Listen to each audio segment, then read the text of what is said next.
बढ़ती चलिए ऑटोमेटिक आप आंसर की तरफ पहुंच जाएंगे। ठीक है, तो कुल मिलाकर अपन इस रिजल्ट पे पहुंचे कि potential energy is equal to -2 times of kinetic energy. ठीक है, अगर मैं टोटल एनर्जी की बात करूं शॉर्ट फॉर्म में, तो टोटल एनर्जी आपकी हो जाएगी, क्या होती है आपकी, potential energy plus kinetic energy. ठीक है, टोटल एनर्जी होती है आपकी potential energy plus kinetic energy, जिसमें पोटेंशियल एनर्जी की वैल्यू हमें बताया -2 टाइम्स ऑफ काइनेटिक एनर्जी होती है। तो अगर लिख दें इसको, पोटेंशियल एनर्जी की वैल्यू इस रिलेशन से -2 टाइम्स ऑफ काइनेटिक एनर्जी और प्लस ये आपका काइनेटिक एनर्जी है ही, तो इन दोनों को सॉल्व करें -2 ke प्लस ke, तो टोटल आपकी जो एनर्जी आएगी, टोटल एनर्जी, इसको थोड़ा नीचे लिख लेते हैं, तो टोटल एनर्जी आपकी निकल कर आई -ke। देखिए ये बार बार मैं क्यों लिख रहा हूं, मैं आपको कुछ समझाना चाह रहा हूं। मैं समझाना चाह रहा हूं कि यदि आपने काइनेटिक एनर्जी कैलकुलेट कर ली, मतलब समझ लीजिए आपने सारे आंसर्स निकाल लिए हैं। काइनेटिक एनर्जी से कैसे सारे आंसर निकाल लिए, काइनेटिक एनर्जी आपने निकाल ली तो उसमें सिर्फ माइनस लगाना है आपको, आपकी टोटल एनर्जी आ जाएगी ऑटोमेटिक। और काइनेटिक एनर्जी निकाल ली है, अगर आपको पोटेंशियल एनर्जी पूछना है तो फिर आप इस रिलेशन का यूज करें, काइनेटिक एनर्जी -2 का मल्टीप्लाई कर देंगे, ऑटोमेटिक आपकी पोटेंशियल एनर्जी आ जाएगी। ठीक है, और यदि आपने काइनेटिक निकाल ली, पोटेंशियल निकाल ली, तब टोटल करना चाहें दोनों को ऐड कर सकते हैं, तब भी आपकी टोटल एनर्जी आएगी। या फिर सिंपल याद रखें, काइनेटिक एनर्जी यदि आप कैलकुलेट कर चुके हैं तो काइनेटिक एनर्जी हो ही गई, और पोटेंशियल एनर्जी निकालना है तो क्या करेंगे, -2 टाइम्स कर देंगे काइनेटिक एनर्जी का। अगर टोटल एनर्जी कोई पूछे तो काइनेटिक एनर्जी में सिर्फ साइन चेंज कर देंगे, आपकी टोटल एनर्जी बन जाएगी। ठीक है, इस तरीके से इन फॉर्मूलों को याद रखें।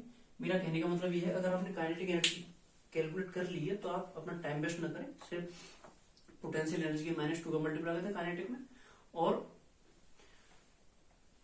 टोटल भी कैलकुलेट करना है। या फिर आपने पोटेंशियल कर लिए तो पोटेंशियल यहाँ पुट करें, आपकी काइनेटिक आ जाएगी, -2 से डिवाइड करें। कुल मिला के इस रिलेशन यदि ये कंसेप्ट आपके दिमाग में रहेगा तो आप सारी चीजें आसानी से कैलकुलेट कर लेंगे। फिर से बता रहा हूँ, काइनेटिक एनर्जी पता है, -2 का मल्टीप्लाई करो, पोटेंशियल आ जाएगी, और काइनेटिक एनर्जी पता है आपको, तो माइनस लगा दो सिर्फ, वो आपकी टोटल एनर्जी हो जाएगी। इस तरीके से अब बात करते हैं कि वैल्यू कितनी होती है, इनकी वैल्यू कितनी होती है, और अपन थोड़ा सा इसको सॉर्ट करते हैं। देखिए ना, ये यहाँ पे En, अगर मैं टोटल एनर्जी की बात करूं तो टोटल एनर्जी की वैल्यू, ये डेरिवेशन सिर्फ मैं आपको इसलिए बता रहा हूं कि किस तरीके से बनी है, किस तरीके से फॉर्मूले को सॉर्ट किया गया है, किस तरीके से। यदि आप बोलेंगे सर न्यूमेरिकल या बोले शॉर्ट ट्रिक, कई बार ऐसा होता है कि शॉर्ट ट्रिक पढ़ाई जाती है, इतना डेप्थ में या इतना डेरिवेशन आपको नहीं कराया जाएगा, आपको सिर्फ फॉर्मूला बताया जाएगा, आपको फिजिक्स इजी लगेगी। तो इजी का दो तरीके होते हैं, एक आपने शॉर्ट ट्रिक पूछी, लेकिन आपने उसके पीछे एक हिस्ट्री क्या थी, कैसे कंसेप्ट बना, कहां से कैसे आया, आपने कुछ नहीं समझा। तो मेरा पढ़ाने का मतलब ये नहीं है कि आप डायरेक्ट क्वेश्चन क्रैक करो, मेरा ये भी है कि एक साइंटिस्ट थे, उन्होंने कहा था कि education is not the learning of only facts, ठीक है, but it's a training of mind how to think. शिक्षा सिर्फ ये नहीं सिखाती आपको कि आपने फैक्ट रट लिए और आप शिक्षित हो गए, शिक्षा आपको ये सिखाती है कि आप कितना सोच सकते हो, कितना आप इमेजिन कर सकते हो। तमाम सारी चीजें ऐसी होती हैं जिनको अपन इमेजिन कर लेते हैं। जैसे आपने कभी किसी क्वेश्चन को देखा हो, क्वेश्चन को देखते ही उसके कैसे उसको सॉल्व करेंगे, कैसे उसका आंसर आएगा, किस किस प्रोसेस को आपको फॉलो करना पड़ेगा, आप आराम से उसको अपने दिमाग में सेट कर लेते हो। ठीक है, तो यही है कि आप एक बार तो डेरिवेशन को जरूर देखें, उसके बाद जैसे आप कंक्लूजन पहुंच गए तो आपको फॉर्मूला याद करने में, यदि आप भूल रहे हो तो एक दो स्टेप उसको ड्राइव करके, और जब आपकी प्रैक्टिस अच्छी रहेगी तो सिर्फ मैं डिटेल में समझा रहा हूँ, सिर्फ आपको 2 स्टेप में आप 2 स्टेप यूज करेंगे, आप डायरेक्ट फॉर्मूले तक पहुंच जाएंगे। ठीक है, कई बार ऐसा होता है कि फॉर्मूला क्वेश्चन ऐसे दिया जाता है कि आपको जरूरत नहीं फॉर्मूले की, आप डेरिवेशन का तरीका फॉलो करो, आप आंसर तक पहुंच जाएंगे, आपको फॉर्मूले की जरूरत ही नहीं पड़ेगी। ठीक है, तो इस तरीके से फॉर्मूले के पीछे हिस्ट्री क्या है वो जानना बहुत जरूरी होता है। आगे अपन फॉर्मूला जब शॉर्ट फॉर्म में आ जाएगा उसका अलग तरीके से यूज करेंगे। अगर आप कंपटीशन में मतलब से पढ़ना चाह रहे हैं तो आप सिर्फ डायरेक्ट फॉर्मूले का, फिर आगे जैसे न्यूमेरिकल आएंगे उसमें अपन डायरेक्ट फॉर्मूले का यूज करेंगे, बार बार डेरिवेशन का जिक्र नहीं करेंगे। ठीक है, लेकिन एक बार इसको जानना जरूरी है। देखिए यहाँ पे क्या है, ई एन इक्वल टू क्या है आपका, -e⁴ m 8 ε0 का स्क्वायर h स्क्वायर, यहाँ पे z square upon n square. देखिए इसमें वेरिएबल्स क्या है और फिक्स वैल्यू क्या है। e⁴ फिक्स है आपका, charge of electron, mass of electron fix है। जेड जेड ज्यादातर बात करते हैं हाइड्रोजन के बारे में या फिर हाइड्रोजन लाइक एटम्स के बारे में। तो हाइड्रोजन के बारे में बात करेंगे तो जेड की वैल्यू आपकी 1 हो जाएगी। एच आपका प्लांक कांस्टेंट है 6.6 इंटू 10⁻34, इसकी वैल्यू रख सकते हैं आप। एप्सिलॉन नॉट, इसकी value permittivity of the medium है, इसकी वैल्यू होती है 8.85 इंटू 10⁻12। 8 आपका कांस्टेंट है ही। तो आपकी जो एनर्जी बची वो किस बात पे डिपेंड कर रही है? सिर्फ डिपेंड कर रही है नंबर ऑफ ऑर्बिट्स पे। वो भी कैसे डिपेंड कर रही है? माइनस लगा हुआ है, इनवर्सली प्रोपोर्शनल है। यदि माइनस में मैं यहाँ पे वैल्यू पुट करूंगा तो नॉर्मली अगर इस माइनस को हटा दूं तो अगर एन स्क्वायर की वैल्यू पुट करूं, एन स्क्वायर इनवर्सली प्रोपोर्शनल है, इसकी वैल्यू बढ़ाऊंगा तो ओवरऑल उसकी वैल्यू कम होगी।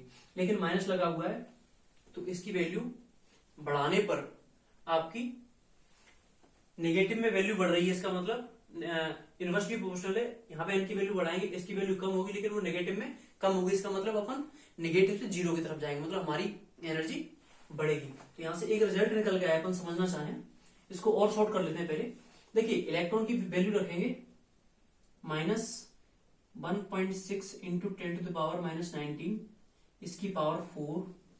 Mass of electron 9.1 into 10⁻31 kg। ठीक है, सारा सिस्टम ऐसा सिस्टम में रखेंगे अपॉन 8 और एप्सिलॉन नॉट की वैल्यू 8.85 इंटू 10⁻12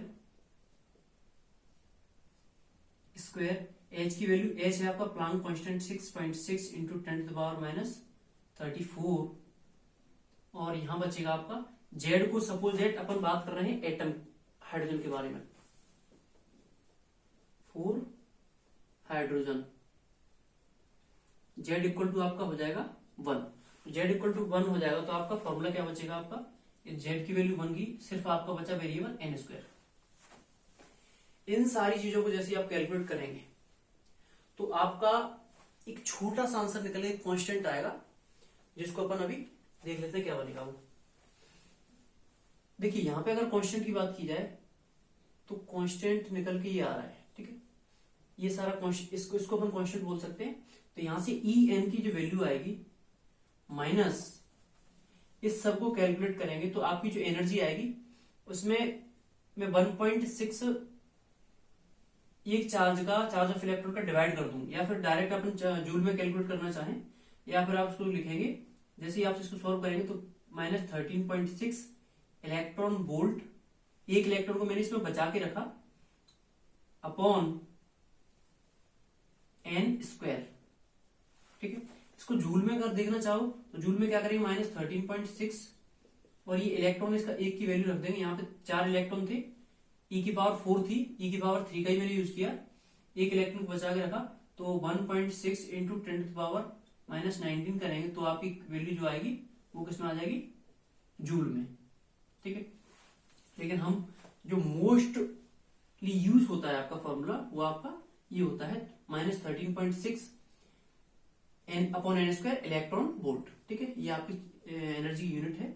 अगर जूल में बात की जाए, अगर कोई पूछे कि जूल में एनर्जी कितनी होगी तो जूल में क्या करेंगे आप, इलेक्ट्रॉन का चार्ज रख देंगे 1.6 इंटू 10⁻19 तो आपकी वैल्यू किसमें आ जाएगी? जूल में। तो सारा सिस्टम हटा के डेरिवेशन कर चुके अपन, कंक्लूजन पे पहुंच चुके हैं। कंक्लूजन पे कहां पहुंचे अपन?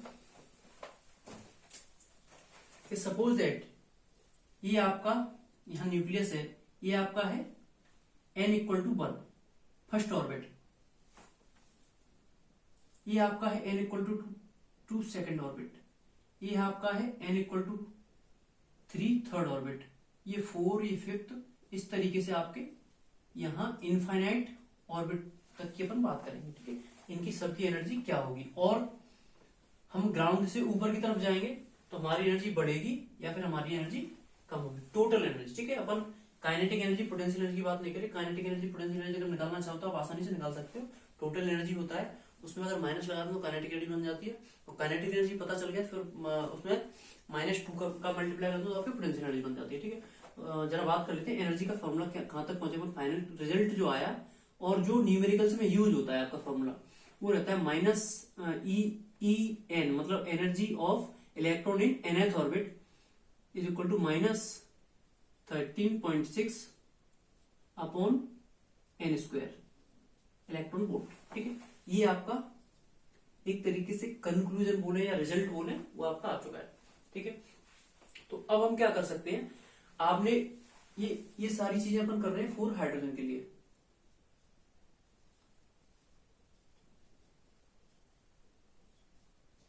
फॉर हाइड्रोजन, क्योंकि हाइड्रोजन के लिए इसलिए लिखा है क्योंकि यहाँ पे जेड की वैल्यू है, अपन उसको रिमूव कर सकते हैं, या फिर बोले जेड की वैल्यू 1 रख के आप सारे एनर्जी के फॉर्म को एन स्क्वायर में रख सकते हैं। तो देखिए मतलब सारे ऑर्बिट की एनर्जी फिर तो फिक्स होगी, देख लेते हैं कितनी होगी।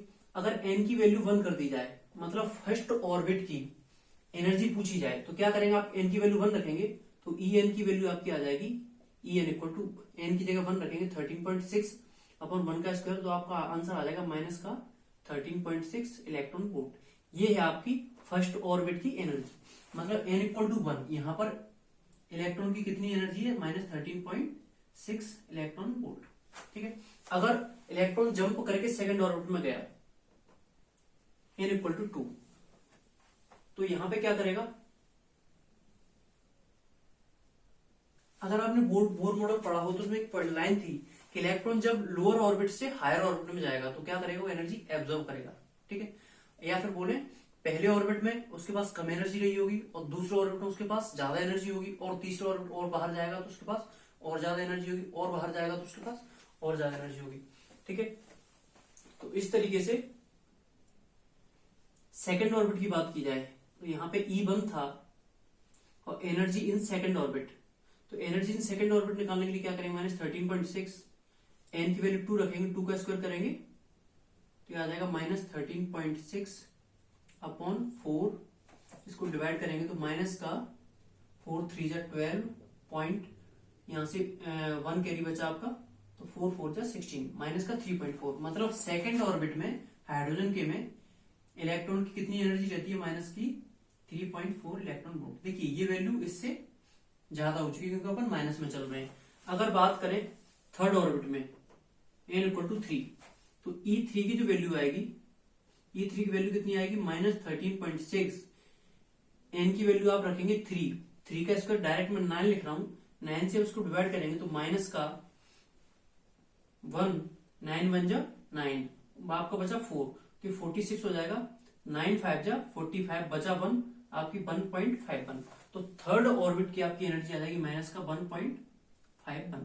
इस तरीके से अपन चलते जाएंगे और अपन एनर्जी को कैलकुलेट करते जाएंगे। एक और कर लेते हैं, एन इक्वल टू 4, मतलब फोर्थ ऑर्बिट में, हाइड्रोजन के फोर्थ ऑर्बिट में इलेक्ट्रॉन की एनर्जी क्या होगी, तो फोर्थ में क्या देखते हैं क्या होगी, माइनस 13.6, यहाँ पे 4 का स्क्वायर करेंगे 16, ठीक है 16 करेंगे तो ये माइनस यहां लगा रहेगा, यहाँ पे देखिए ये छोटी संख्या होगी तो 0 लगा के पॉइंट लगाएंगे तो ये आपका बन जाएगा 136।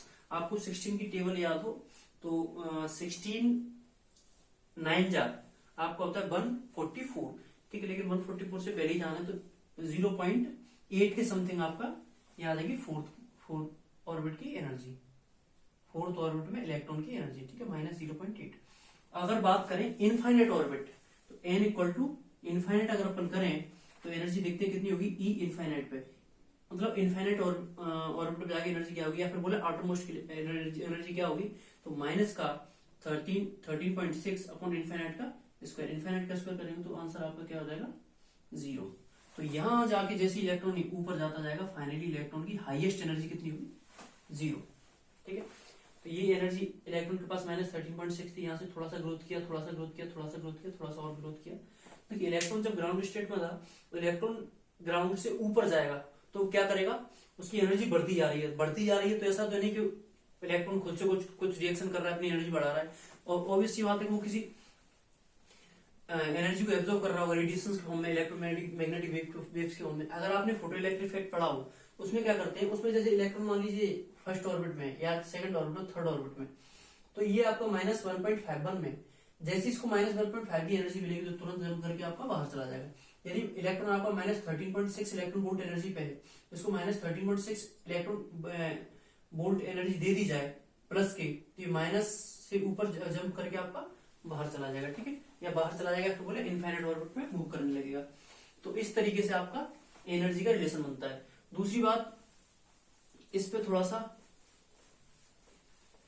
एक तरीके से अलग तरीके से क्वेश्चन बन जाता है। कई बार ये पूछ लेते हैं कि इलेक्ट्रॉन जब सेकंड ऑर्बिट से या थर्ड ऑर्बिट से वो कोई एक ऑर्बिट दे देंगे और बता देंगे कि इस ऑर्बिट से वो दूसरे ऑर्बिट में जा रहा है, हाई से लो हो सकता है, लो से हाई हो सकता है, बताओ आप एनर्जी किस तरीके से चेंज होगी।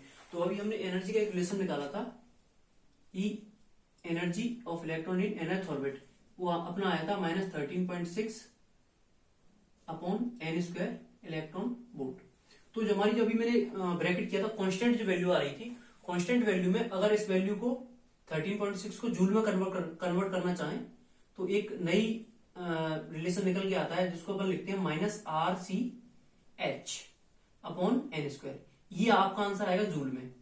ये मैंने क्यों लिखा RCH, अगर आप देखना चाहें RCH की वैल्यू जैसे अपन पुट करेंगे 13.6 इलेक्ट्रॉन वोल्ट ऑटोमेटिक हो जाएगी। थोड़ा सा कैलकुलेटर कर दिखा देता हूँ आपको। R की वैल्यू, R एक कांस्टेंट है जिसको बोलते हैं रेवर्स कांस्टेंट, रेवर्स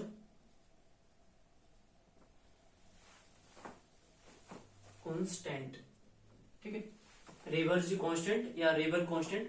तो E energy of electron in nth orbit minus RCH upon n square. R की वैल्यू आप अभी बता देता हूं मैं। आर की वैल्यू होती है आपकी 1.1 इंटू 10⁻7 मीटर इनवर्स। इस तरीके से आर की वैल्यू होती है, ठीक है। इसको रेवर कांस्टेंट बोलते हैं।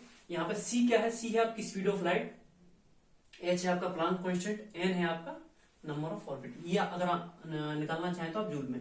अगर नॉर्मली इलेक्ट्रॉन वोल्ट में बात करें तो ये फॉर्मूला होता है -13.6। मतलब RCH की वैल्यू कितनी होती है आपकी, इस इन दोनों इक्वेशन को देखा जाए तो RCH की वैल्यू कितनी है आपकी, माइनस तो दोनों में ही है 13.6 इलेक्ट्रॉन वोल्ट, ठीक है। ये जूल में है, ये आपकी वोल्ट में। इलेक्ट्रॉन की वैल्यू जैसे आप पुट करेंगे तो दोनों की वैल्यू बराबर हो जाएगी, ठीक है। तो इस तरीके से ये जो फॉर्मूला है इसका अपन यूज करते हैं और जो न्यूमेरिकल्स बनते हैं उनके लिए। तो न्यूमेरिकल किस तरीके से बनते हैं अपन देख लेते हैं अभी एक बार। एनर्जी का फॉर्मूला हो गया आपका En, ठीक है। जनरली अपन फॉर्मूला अगर हाइड्रोजन की बात करें तो अपन -13.6 इलेक्ट्रॉन वोल्ट पे यूज करेंगे। और अगर अपन रैंडमली बात करें जूल के फॉर्म में तो आपकी एनर्जी का फॉर्मूला भी क्या लिखा था मैंने, -RCH अपॉन n स्क्वायर। अब क्वेश्चन ऐसे पूछ लिया जाता है कई बार कि जैसे इसमें नॉर्मल आपने देखा कि ये आपका सपोज फर्स्ट ऑर्बिट है, ये आपका सेकंड ऑर्बिट है, थर्ड ऑर्बिट है, फोर्थ ऑर्बिट है, ठीक है। ये n = 1, n = 2, n = 3 और ये dash dash dash dash dash करके इस तरीके से आपका n = इनफाइनाइट, ठीक है। First, second, third. Suppose that electron आपका किसी pth ऑर्बिट में था, यहां पर n = p, यहां पर इलेक्ट्रॉन था, इलेक्ट्रॉन या nth ऑर्बिट में था, रैंडमली मूव करते हैं, nth ऑर्बिट में था और उसने जंप किया आपके सेकंड में या थर्ड में या किसी भी रैंडमली किसी भी ऑर्बिट में। तो अपन इनकी नंबरिंग फिक्स नहीं कर रहे, इस तरीके से लिख देते हैं अपन। nth ऑर्बिट में था, हायर ऑर्बिट है, और वो nth से आगे गिरा आपका pth में। तो ये बताओ कि nth से जब pth में आएगा, पहले बताओ हाई एनर्जी लेवल में मूव कर रहा है, हाई से लो में जब आएगा वो तो क्या करेगा वो, ये थर्ड नहीं है, ठीक है, रैंडमली लिया है मैंने। तो ये हाईएस्ट था आपका nth, आपको इलेक्ट्रॉन जंप करके वो आया pth में। तो ये बताओ कितनी एनर्जी वो रिलीज करेगा या फिर कितनी एनर्जी एब्जॉर्ब करेगा। सबसे पहले अपने जो मेन कंसेप्ट पहले बताओ, रिलीज करेगा या एब्जॉर्ब करेगा। तो हायर एनर्जी लेवल में था, हायर से लोअर में जाएगा तो क्या करेगा, एनर्जी रिलीज करेगा। एनर्जी रिलीज कितनी करेगा, तो रिलीज ये देख लेते हैं पहले। nth में ऑर्बिट में उसके पास कितनी एनर्जी थी और pth ऑर्बिट में उसके पास कितनी एनर्जी है, तो दोनों का जो डिफरेंस आएगा वो आपका रिलीज करेगा। तो अगर मैं देखूं इलेक्ट्रॉन था आपका nth ऑर्बिट में, तो nth ऑर्बिट में उसकी एनर्जी थी -RCH अपॉन n स्क्वायर। अगर इलेक्ट्रॉन व्हेन हेडिंग लिख लेते हैं अपन, एनर्जी ऑफ रेडिएशन,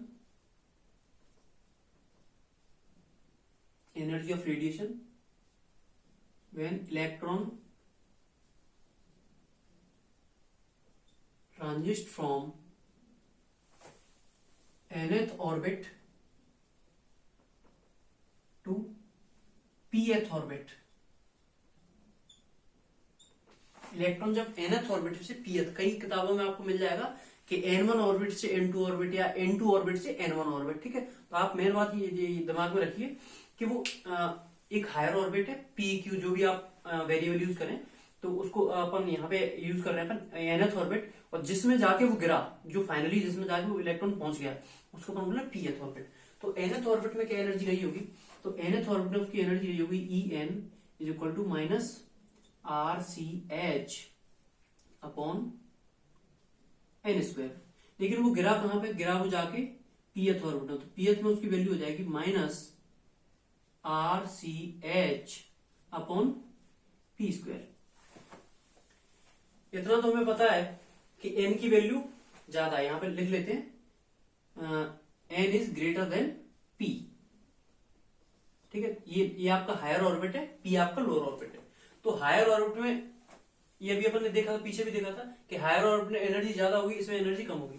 तो जो एनर्जी का डिफरेंस आएगा और यहां से इलेक्ट्रॉन यहां जंप करेगा तो एनर्जी रिलीज करेगा, रिलीज किस फॉर्म करेगा, रेडिएशन के फॉर्म में। तो वो ये पूछ रहा है कि उस रेडिएशन की एनर्जी क्या होगी। तो क्या एनर्जी होगी, इलेक्ट्रॉन मान लीजिए 500 एनर्जी लेकर मूव कर रहा था, और इलेक्ट्रॉन जैसे ही वो जिस ऑर्बिट में पहुंचा वहां पर उस पर 200 में काम चल रहा है, तो वो 500 में मूव कर रहा था, 200 में आपका काम चल रहा है, तो क्या करेगा, 300 जो एनर्जी एक्स्ट्रा थी, एक एग्जाम्पल दे रहा हूं मैं, 300 एनर्जी आपकी रिलीज कर देगा। इसी तरीके से nth ऑर्बिट में इलेक्ट्रॉन के पास एनर्जी थी माइनस RCH अपॉन n², और pth ऑर्बिट में उसके पास energy minus RCH upon p²। तो क्या करेगा, एक्स्ट्रा एनर्जी जो कितनी आएगी वो उसको रिलीज कर देगा, ठीक है, रेडिएशन के फॉर्म में। तो डेल्टा के ई कैसे करेंगे अपन, जो हायर एनर्जी लेवल था उसमें से लोअर को माइनस कर देंगे, तो ये आपका आ जाएगा minus RCH upon n² minus, ये आपका हायर लेवल हो गया, माइनस इसमें करेंगे लोअर लेवल, तो लोअर लेवल की एनर्जी है माइनस RCH अपॉन p²। देखो यहां से अपन सॉल्व करेंगे तो अपना बहुत ही शानदार सा फॉर्मूला निकल के आएगा, डेल्टा ई इक्वल टू, देखो माइनस माइनस प्लस हो जाएगा, इसलिए इसको आगे लिख लेंगे, तो ये आ जाएगा आपका RCH अपॉन p², ये माइनस इसको पीछे लिख दिया, माइनस RCH अपॉन n², ठीक है। इसको और ढंग से लिखना चाहें तो डेल्टा ई का बहुत ही शानदार फॉर्मूला निकल के आया, RCH आपका कॉमन हुआ, तो आपका आंसर आया 1 upon p² minus 1 upon n²। यदि अभी तक के फॉर्मूले में कोई याद करने वाला या इम्पोर्टेंट फॉर्मूला है, उसमें फॉर्मूला नंबर 1 ये है, जिसको आपको याद करना होगी। इतनी सारी डेरिवेशन बार बार करने से अच्छा है आप उसको याद रखें, चाहे तो डिराइव कर लो, बहुत अच्छी बात है, क्योंकि आपका nth ऑर्बिट की एनर्जी ये है, pth ऑर्बिट की ये है, तो अगर वो पूछेगा एनर्जी बताओ कितना एनर्जी डिफरेंस है, आप nth की अलग कैलकुलेट कर सकते हो, pth की अलग कैलकुलेट करो, आप उसको माइनस कर दो तब भी आ जाएगा, या फिर आपको फॉर्मूला याद है तो बहुत अच्छी बात है, आपका टाइम बचेगा, ठीक है। तो इस तरीके से अपन फाइनल फॉर्मूले पहुंच चुके हैं कि